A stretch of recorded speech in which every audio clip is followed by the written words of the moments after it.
The Scorch Trials, Chapter 33, on this PDF, page 115.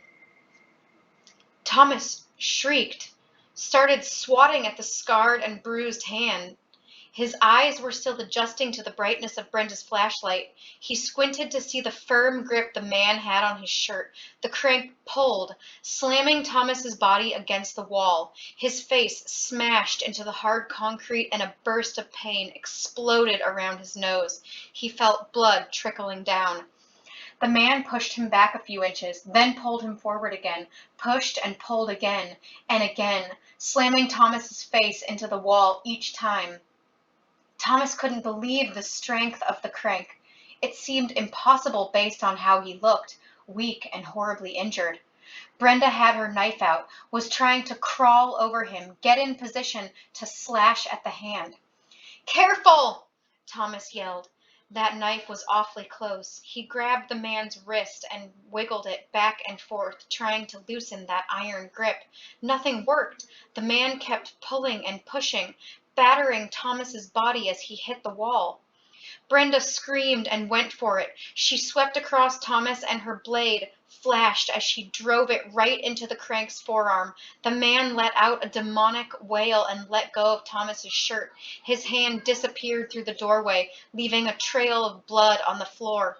His shrieks of pain continued, loud with trailing echoes.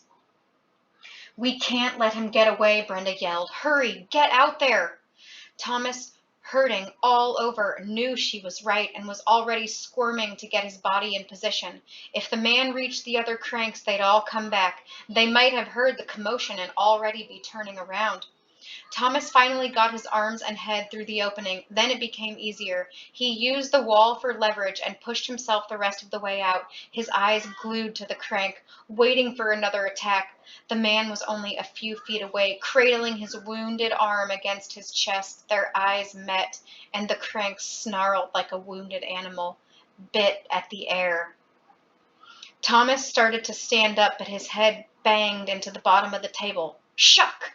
he yelled, then scrambled out from under the old slab of wood. Brenda was right on his heels, and as soon as they were both standing over the crank, who lay on the ground in the fetal position whimpering, blood dripping from his wound onto the floor, already forming a small puddle. Brenda held her flashlight in one hand, the knife in the other, its point aimed at the crank. "Shoulda gone with your psycho friends, old man. Shoulda known better than to mess with us." Instead of responding, the man suddenly spun on his shoulder, kicking his good leg out with shocking speed and strength. He hit Brenda first, sent her crashing into Thomas. Then they both crumpled to the floor.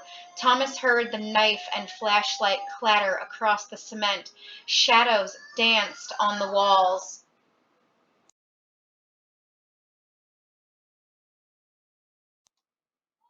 The crank staggered to his feet, ran for the knife, which had come to rest by the door of the hallway.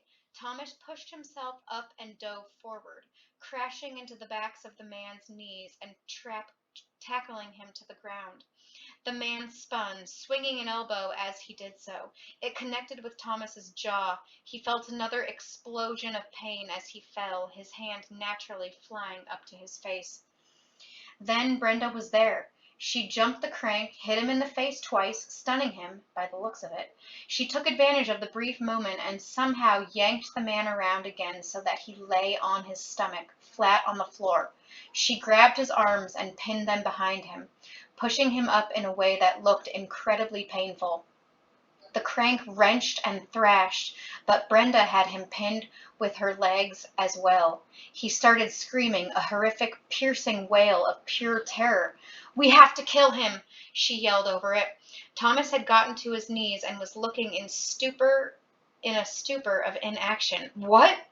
he asked, drugged with exhaustion, too stunned to process her words. "Get the knife. We have to kill him." The crank kept screaming, a sound that made Thomas want to run as far away as possible. It was unnatural, inhuman. "Thomas!" Brenda yelled. Thomas crawled over to the knife, picked it up, looked at the crimson goo on its sharp blade. He turned back to Brenda. "Hurry!" she said, her eyes lit with anger. Something told him that her anger was no longer just for the crank. She was mad at him for taking so long. But could he do this? Could he kill a man? Even a crazed lunatic of a man who wanted him dead, who wanted his shuck nose, for crying out loud.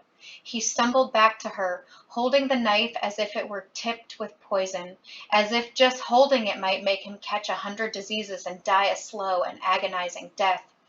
The crank's arms yanked behind him, pinned to the floor, continued to scream.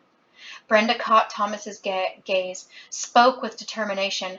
"I'm gonna flip him. You need to stab him in the heart."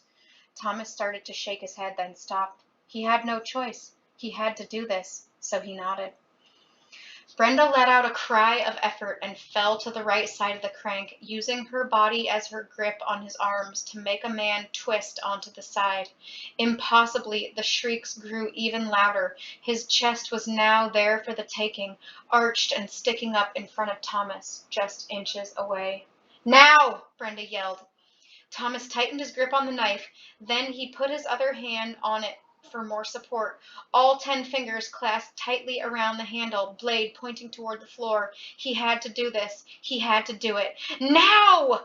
Brenda yelled again, the crank screaming, sweat pouring down Thomas's face, his heart pumping, thumping, rattling, sweat in his eyes, his whole body aching, the terrible, inhuman screams. "Now!" Thomas used all his strength and plunged the knife into the crank's chest.